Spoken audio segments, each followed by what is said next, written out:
Dans cette quatrième séance de cours sur les nombres réels, on va voir la topologie usuelle de R. Donc, qu'est-ce que c'est qu'une topologie? Une topologie, c'est la donnée d'un ensemble de parties de R, la donnée d'un ensemble de parties de...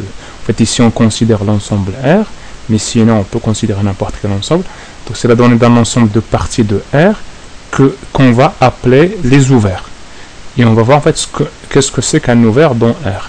On va voir en fait en particulier la topologie usuelle, ce qu'on appelle la topologie usuelle. Donc dans R, soit X appartient à R, on va définir ce que c'est qu'un voisinage. Donc une partie V est dite un voisinage de X, si et seulement si il existe un R strictement supérieur à 0 tel que x moins r, x plus r est inclus entièrement dans V. Donc on dit que V est un voisinage, V ici est un voisinage de x, c'est seulement si il existe un R tel que l'intervalle ouvert x moins r, x plus r est inclus entièrement dans V. Une autre façon de voir les choses, et c'est en fait ça, cette première définition, c'est la définition de la notion de voisinage par la notion d'intervalle ouvert, en considérant les intervalles ouverts. On peut définir aussi la notion de voisinage par la notion d'ouvert. On peut aller de l'un vers l'autre. En fait, si on connaît la notion de voisinage, on peut définir aussi les ouverts, comme on va le voir après. Mais si on connaît les ouverts, on peut définir à partir des ouverts, on peut définir ce que c'est qu'un voisinage. Donc un voisinage V est dit voisinage de X, c'est seulement si il existe ici un A, un ouvert, A, c'est-à-dire appartient à O, c'est-à-dire en fait un ouvert, tel que X appartient à A et A est inclus dans V. Donc on dit que A est en fait on dit que V est un voisinage de X si et seulement si il existe un ouvert A inclus dans V et qui contient X, inclus dans V et qui contient X avec A un ouvert. Donc ces trois conditions. Donc ça c'est la définition de la notion de voisinage à partir de la notion d'ouvert. Donc qu'est-ce que c'est que maintenant un ouvert à partir de la notion de voisinage? Donc A est dit ouvert si et seulement si A est un voisinage de chacun de ces points. Donc qu'est-ce que cela veut dire? Cela veut dire que quel que soit X appartient à A,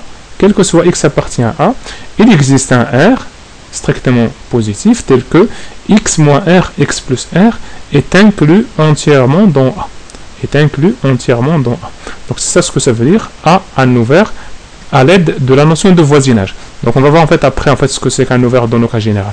Mais ici en fait pour la topologie usuelle, que nous considérons par la suite, on dit que A est un ouvert si et seulement si A est voisinage de chacun de ces points. C'est-à-dire en fait quel que soit X appartient à A, il existe un R strictement supérieur à 0 tel que X moins R, X plus R est inclus entièrement dans A.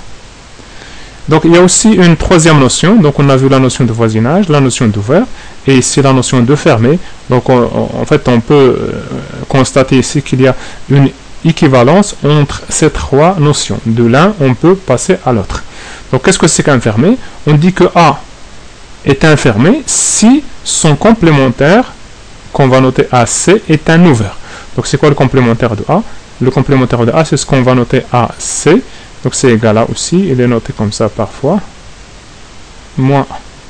Donc c'est R moins les éléments de A.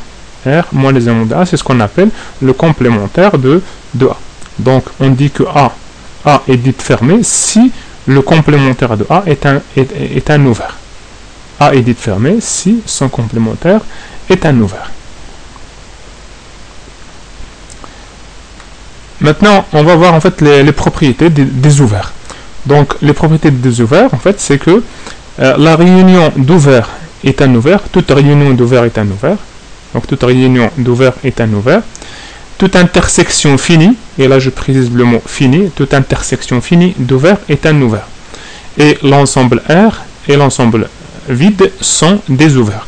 Donc, ces trois propriétés-là sont vérifiés par les ouverts. Par exemple, ici, pour les ouverts usuels, en fait, ils vérifient ces trois propriétés.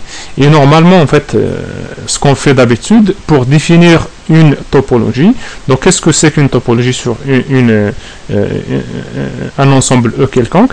C'est la donnée d'un ensemble de parties de E, un ensemble de parties de E qu'on va noter O et qui vérifie les trois propriétés précédentes. C'est-à-dire en fait sur un ensemble E. Donc qu'est-ce que c'est qu'une topologie? C'est un ensemble de parties de E qui satisfait ces trois conditions. C'est-à-dire en fait que la réunion d'ouvert est un ouvert, toute réunion d'ouvert est un ouvert, toute intersection finie d'ouvert est un ouvert, et E et l'ensemble 8 sont des ouverts. Donc ça c'est dans le cas général, mais nous ce qui nous intéresse c'est la topologie usuelle, et en fait c'est juste pour voir en fait la différence. Par exemple on va donner ici ces deux exemples. Si je prends O égale à E et l'ensemble 8, cet ensemble ici de parties définit une topologie. Pourquoi? Parce que si je prends l'union de deux éléments de O, sera toujours un élément de O. L'intersection de deux éléments de O sera toujours aussi un élément de O. R, qui est ici en fait E et l'ensemble 8 sont deux éléments de O. C'est ça ce que ça veut dire, une topologie sur un ensemble. En fait, c'est les propriétés, en fait, ou bien en fait, cet ensemble de parties satisfait les trois conditions d'une topologie. Donc O ici est une topologie sur E. Et dans ce cas-là, on parle d'espace topologique. On parle ici en fait de O, par exemple O ici, espace topologique. Espace, ça c'est dans le cas général, espace topologique. Topologique. Donc qu'est-ce que c'est qu'un espace topologique? C'est la donnée d'un ensemble et un ensemble de parties de E, un ensemble O de parties qui contient des parties de E et qui vérifie les trois propriétés précédentes. Il y a une autre topologie par exemple, on peut définir O égale à l'ensemble des parties de E. L'ensemble des parties de E, là aussi, ça définit une autre topologie. Donc comme j'ai dit tout à l'heure, en fait, nous, sur l'ensemble R, on va considérer la topologie usuelle. La topologie usuelle qui est définie par A est un ouvert si et seulement si, quel que soit X appartient à A, il existe un R strictement positif tel que X moins R, X plus R est inclus entièrement dans A. Donc c'est ça ce que ça veut dire un ouvert par rapport à la topologie usuelle. Donc ici à partir de ce moment-là, qu'est-ce que c'est qu'un ouvert dans R par rapport à la topologie usuelle? Un ouvert, on dit que A est un ouvert dans R si et seulement si elle est voisinage de chacun de ces points dans ce sens. C'est-à-dire en fait que quel que soit X appartient à A, il existe un R strictement positif tel que X moins R, X plus R est inclus entièrement dans A.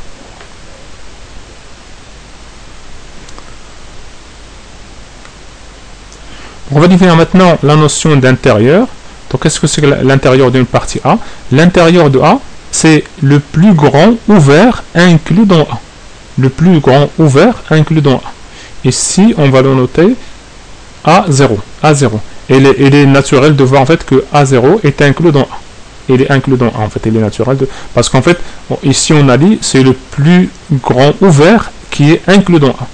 Donc, et aussi on peut déduire que tout ouvert inclus dans A sera aussi inclus dans l'intérieur de A. Tout ouvert inclus dans A sera aussi inclus dans l'intérieur de A.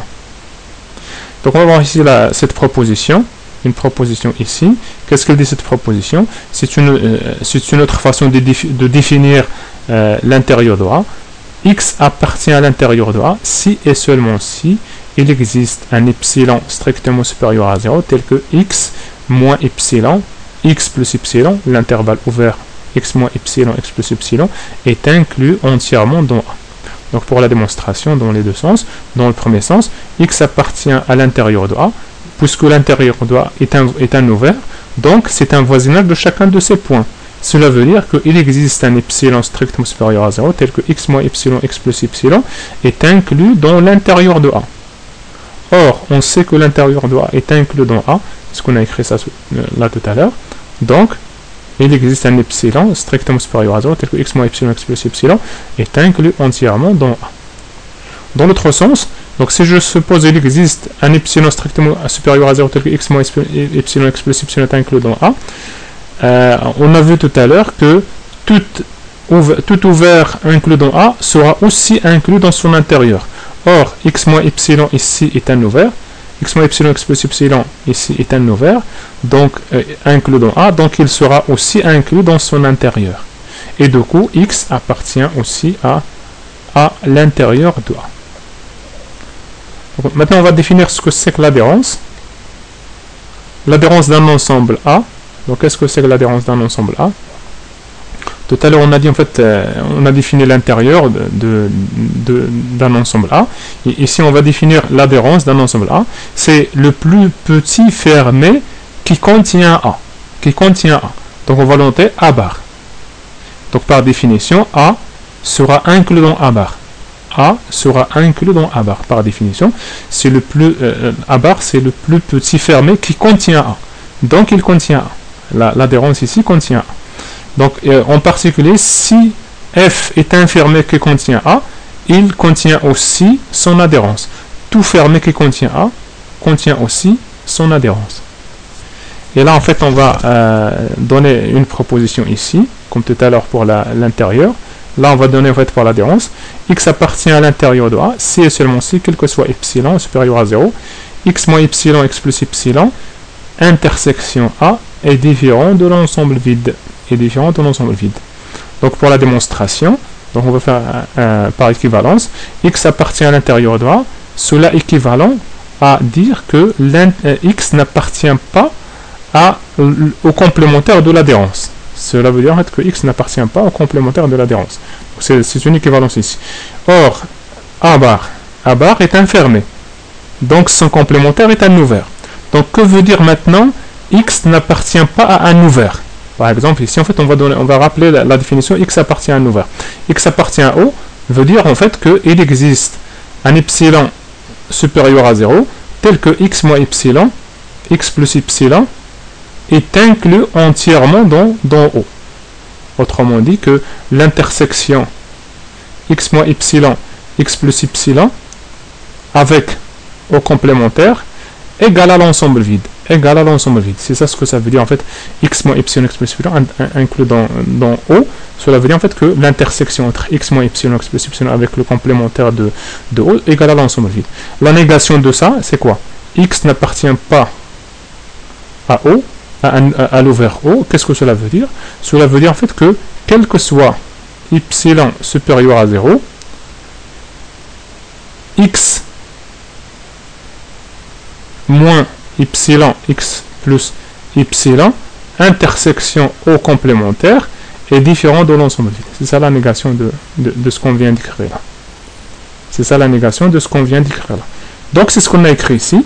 Donc x n'appartient pas à l'ouvert à barre complémentaire. Cela veut dire en fait que quel que soit epsilon supérieur à 0, x moins epsilon, x plus epsilon, intersection, le complémentaire de complémentaire c'est A bar. Le complémentaire de A bar c'est A bar.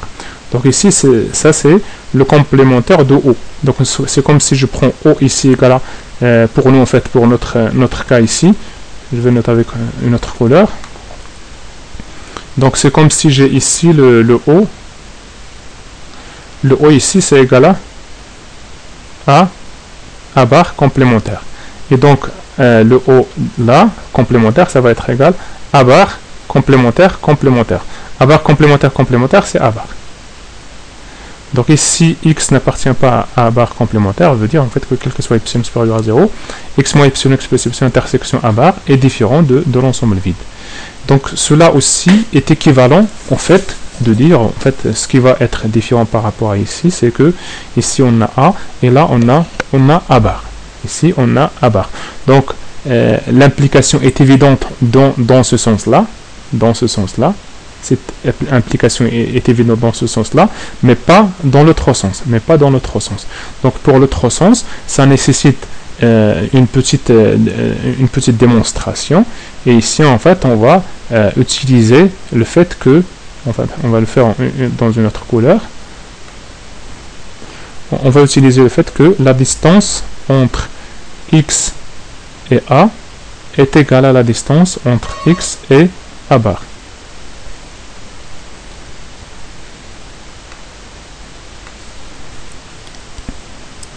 Donc pour ça, en fait, on va le laisser comme exercice. Ça, on va le laisser comme exercice. On va essayer de répondre à ça sur une prochaine séance. Montrer que d de x, a, la distance entre x et a, est égale à la distance entre x et l'adhérence de a.